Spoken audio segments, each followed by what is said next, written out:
The information and services contained in this program are intended for educational and entertainment purposes only and are not intended as investment advice. Producers of this content are not responsible for the accuracy or validity of any information contained herein. Please consult your financial advisor prior to any investment decisions.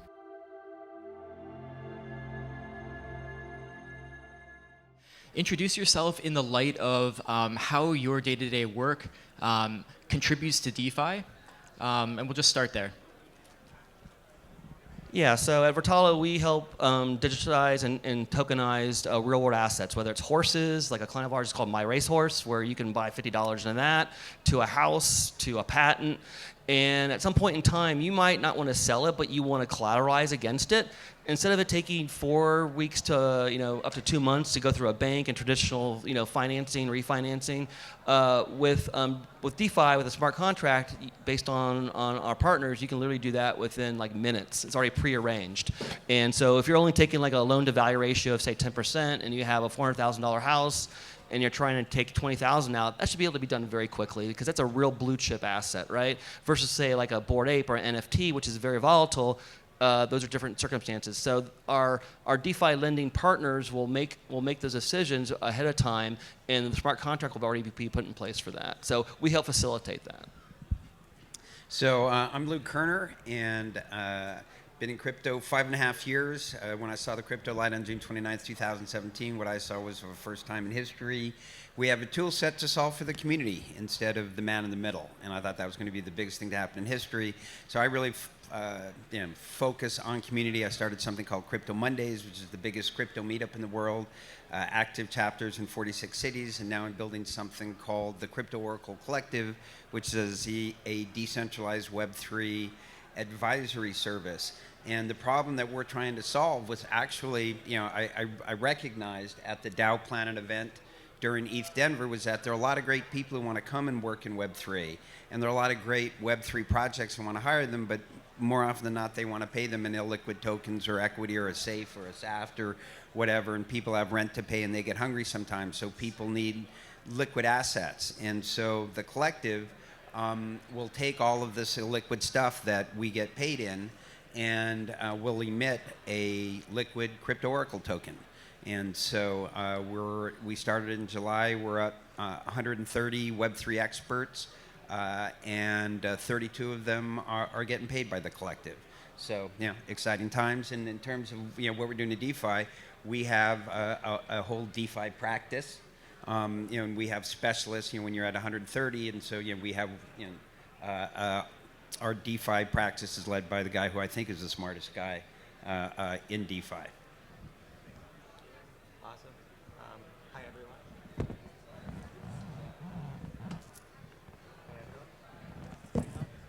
Thanks. Hey, I'm Ely-S of Tender Finance. Tender Finance is a DeFi protocol on Arbitrum. We're building delta-hedged investment strategies. So yield generation that is easy to use, that still protects capital against adverse price movements, something that's very necessary in this market. What we've found is that while the market was during the bull market, everyone was risk on, and DeFi was very risk on. But everyone who was in DeFi has had their fingers burnt, myself included. So we view the next generation as a set of DeFi primitives that allow people to still make yield in trustless systems that still protect their assets. So I do DeFi full time, and me and my team are pretty deep in the space. Thank you. Hi, my name is Eric Hill. I'm a lawyer. I've been all over the DAO space for a couple of years. Most people know me because I worked with Shapeshift. I've been the head of legal at Lido. And now I'm the head of research and advocacy at Pole Maintenance Labs, which advocates for liquid staking technologies. And I'm just glad to be here. Thanks, guys. So I have a burning question, and I lose sleep every night thinking about this, and this is the perfect panel to ask this. So with the recent meltdown of centralization, right, I think we've finally seen enough consumer upset, a lack of trust now in these large companies that we've always been told are the good guys in the room. We're all very deep into DeFi and pushing our own agendas, but I want to understand where your minds are at for, has enough damage been done to get the consumer on board with DeFi? Because we've always seen it's a bit more difficult to get into than a centralized version of crypto. We all believe that DeFi is the way forward, but has the market moved far enough that we can start building and getting these net new consumers into DeFi immediately and see the growth that we think there should be in the community? Corey? So I'm a own your keys, own your crypto sort of guy, but I think most of the world, still when they have billions of dollars at stake, especially institutions otherwise, we have a client that has $4.5 billion in single-family residential property that wants to take a loan against it using DeFi. The problem is they're not going to want to put that necessarily in their own wallet. They might use something like Fireblocks, which is a decentralized, MPC wallet sort of situation. But the reality is most people aren't trusting in themselves with their entire wealth. And I'm not sure that will ever change, or what. Maybe over the future, over time, maybe the new generations, but it'll be generational change. So I think in general, what we need to do is make sure that the depository aspect is very much separated from the exchange piece. Like a Fireblocks for your deposits, and the exchange like FTX or Binance or Coinbase for the actual exchanging of currencies. With that separation of powers, they won't be commingling that and leveraging that and hedging it like they did recently. So that's my thoughts on it.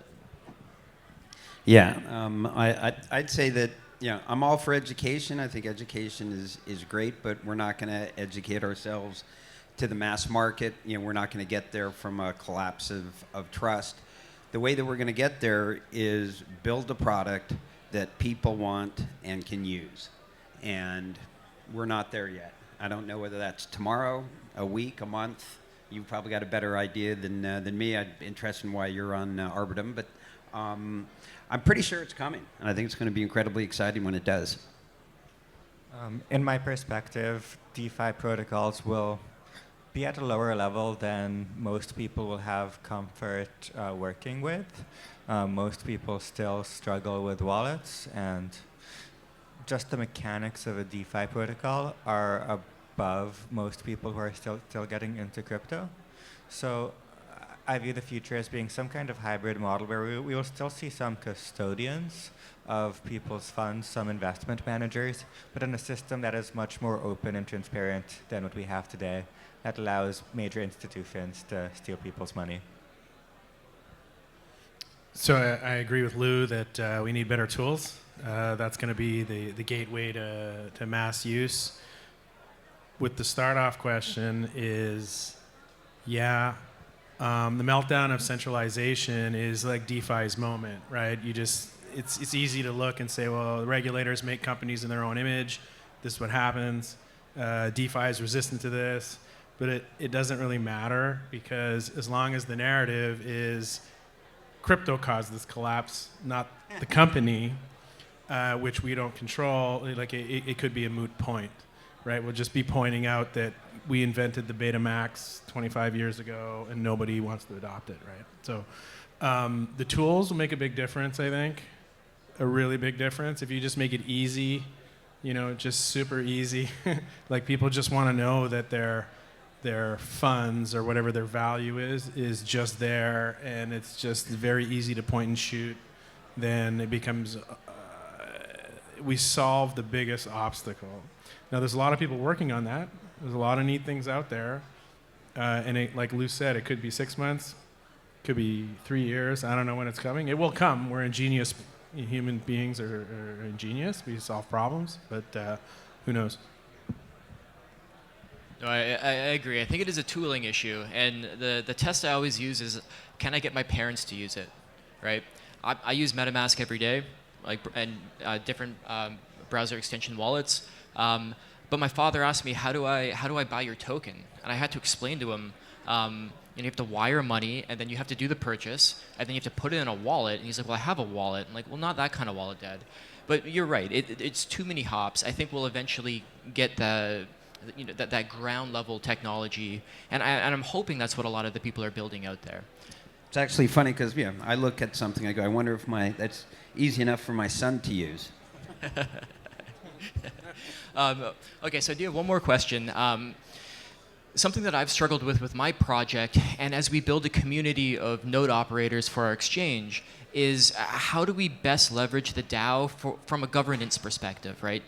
To be able to democratically vote on the legal proceedings when we find bad actors, the distribution of funds, and really who should vote, right? Or what kind of leverage should you have in the voting structure? So what I want to hear about is how you guys are or are not, and perhaps a reason for it, using DAOs within your DeFi projects. We're talking right now and working with a few DAOs, DeFi protocols like Trust Token, for example. And just kind of give an idea, they literally, their DAO decides which projects they want to, or which assets they want to loan against, what that rate is. And so they go through due diligence, and because this is uncollateralized loans on top of that. So that's just one example. And there are others we're looking at that are more collateralized. Again, the DAO part of it is just the decision making on which companies, which assets that we're okay with actually collateralizing, at what that level is it at 50%, 80%, and then what the interest rate is on that. Now, a lot of us out here are degens, and so we like this 30, 40% interest rate stuff, and that works okay with Uniswap, whatever, on maybe some of these speculative NFTs. But with real world assets like a house, they're looking at how can I get a 4% reasonable interest rate on this? And unfortunately, degens are like, hey, I want the 30, 40% speculative stuff versus the 4%. So I think eventually we'll come back into, as we see with the collapse, like these high interest rates, whether it's Celsius or BlockFi, you're not going to get these 20, 30% interest rates that's sustainable. They don't work. They're going to break down. But you can get something to 10% or less, depending upon. That's real wealth. That's real collateralization. And so I think in the future, we'll be able to help facilitate this with the liquidity pools, because one of the biggest challenges in DeFi is the liquidity to be able to actually facilitate the actual loans happening on the buyer side, on the market making side. So we'll see what happens there. I think one of the more interesting things about kind of any new technology, any new thing, it's if you look at what happened when television was first introduced, the very first TV shows were guys sitting at a desk with a microphone on it going, hey, now we're on television, right? They were just doing radio on television because that is all that they knew. I actually want to ask people in the audience, I've never done this before, how many people in the audience are excited the day of voting that they get to go and vote? Anybody? Of course not. Yes, that's what I expected. Nobody likes to vote. People don't like to vote. It's a pain in the neck. Voting is stupid. Voting is stupid. A DAO should have a function, and a DAO should, like, a water doesn't vote where it goes down, right? A river doesn't vote. It just goes to the place that it should go, the best place. I don't know how we get from here to there, but my guess is the future of DAOs is not voting. Yeah, I would agree with that. Imagine that you are sitting on the board of directors of your bank right now. What would you even do? Perhaps we'll see some kind of delegated model, some kind of financial republic where we elect people to vote on our financial institutions. That would be a really cool thing I would love to build. One of the things we found in this last market is that there is incredible demand for a tool that just says 10% APY, press this button. We have validated that the market wants this thing, and I predict that in the next cycle, we will figure out how to build one in a somewhat responsible way. One of the big missing pieces in the field is a risk rating system for DeFi. Like in bonds, we have A, B, C, and we have a bond rating system. So doing due diligence on a bond is much easier. We'll probably also see something like that come out for DeFi, because in this last wave, it was pretty much impossible for most consumers who were not developers or understanding the mechanics of DEXs. It was not even possible to do like basic risk analytics for most of these protocols. I think that just picking up on something Corey said, which is Yeah, Celsius, BlockFi, the centralized, it doesn't work when you're still paying executives, right? There's a long pole in the tent there, which as long as you have, it's okay to say that it's an exploitive model without being a communist. Like everybody can get paid what they're worth, everybody can be rewarded, but part of the failure of that is the extractive model at the top, right? It's very clear that if you hand out, 10 or 15 or 20 million down below, that in some cases the failures won't even occur. So that's one thing. The second part, going to your question, Bud, I think is in DeFi protocols in particular, you need to have a distributed or compartmentalized or firewalled system. So I work with something called Weaver Protocol. It's like a decentralized tokenized real estate. And so the DAO itself only approves like that this is the property that's interesting. It does nothing else. Then a separate DAO spools up that crowdfunds and then loans the money to a different DAO, right? And so this is like compartmentalizing everything so the two shall never meet, and that the blame, if you will, is very compartmentalized. I think it's kind of a novel, I won't say it's not unique, but it's certainly the direction things are going in. It should. The idea that you could just have like a single DAO, like that just votes on absolutely everything all the time, suffers from a lot of drawbacks. And we're already seeing that design, and you compartmentalize over here and you say, well, this group over here can use like a reverse voting method. This group over here could use a staking voting method. So if you're wrong, you lose your stake and it's incentivized. And that can all be within the context of a broad DAO, but this one size fits all, it was great for starts. I think the next generation here is a much more complex arrangement. No, thank you for that. The point, Lou, that you made is that the DAO should eventually strive to not be just the vote. That one really struck me because when people think of DAOs right now, they think of democracy and voting, right? And your take of trying to evolve that to utility is pretty powerful. Yeah, I mean, it's kind of pie in the sky, but I think it's a nice way to think about it. And I mean, what I think is, to me, the most ludicrous thing is a lot of DAOs actually reward people for voting and pay people to vote, which, I'm not quite sure. I mean, it's unfathomable to me that good things come of that. Steve, how are we doing on time? Do I have time for one quick? Yeah, go ahead. We're 5 minutes to wrap this panel up. Perfect. Let's end on a light one. I mean, DAOs and voting in DeFi is very heavy in light of everything that's happening right now. I'm sure we're going to have tons of conversations about it this week. I'm going to ask a softball question. I look out into the exhibitor hall and I see NFT pay, NFTs, NFT this, and NFT that. So as a final remark, I want to hear two things. One is, what's your favorite NFT project and why? And how do the audience get a hold of you? Which NFT project is my favorite? I like the NFT projects that actually are using for what I call anti-counterfeit. So they literally are tying to dollar bills, to diamonds, to Gucci purses, and really tracking the manufacturer of that good, to the ownership of that good, to did Babe Ruth really swing that bat? And you can record all that metadata and attach it, via hash on chain. And what you do is you're able to scan it and go, yes, this purse really is a real purse. And so I think the anti-counterfeit technology to me is going to be the biggest change in the space. I mean, yes, we have artwork and we have NFTs and we have media and music and we have Ticketmaster and all that. But I think anti-counterfeit technology is really going to help a lot with transparency. So if I go to a pawn shop, all I need to do is scan it and go, yes, this is a real, a real asset that came from that artist and so forth. So my favorite project is Stoic. It's because it's the only one I think I'm still up on. And I'm Lou Kerner, LOUKERNER, everywhere, @gmail.com. Uniswap V3 concentrated liquidity tokens all the way. And I'm Eli Sakov again. I'm a big fan of identity or membership tokens and how they can be used. So let's say there's an expensive financial product that costs $4,000 a year to subscribe to, but I have this NFT. That product is 50% off next year, 25% off the year after, right? That just holding this identity can incur, it's like having a discount coupon everywhere you go. I think that's a really interesting, it's very simple.